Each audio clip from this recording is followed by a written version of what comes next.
حضور غوث اعظم رضی اللہ تعالیٰ عنہ کے پاس ایک خوبصورت نوجوان آیا اور عرض کرنے لگا، اے ولی اللہ آپ کو سلام ہو، میں ماہ رجب ہوں اور آپ کے پاس اس لیے آیا ہوں کہ آپ کو خوشخبری سناؤں اور وہ کام بتاؤں جو مجھ میں ہوں گے اور یہ لوگوں کے لیے بہتر ہوگا۔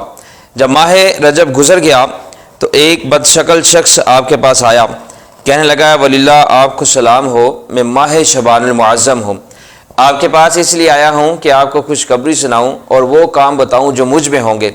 بغداشی میں بہت سے لوگ مریں گے اور خراسان میں تلوار چلے گی۔ ایسا ہی ہوا جیسے اس نے بتایا تھا۔ پھر جب ماہ شعبان المعظم گزر گیا تو ایک خوبصورت باوقار نوجوان آپ کے پاس آیا اور آ کر عرض کرنے لگا، السلام علیکہ یا ولی اللہ، اے ولی اللہ آپ کو سلام ہو، میں ماہ رمضان مبارک ہوں۔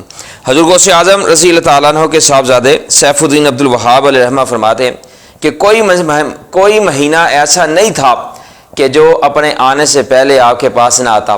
اگر اللہ رب العزت نے اس میں سختی رکھی ہوتی تو وہ بری شکل میں آتا، اگر نعمت رکھی ہوتی تو وہ اچھی شکل میں آتا۔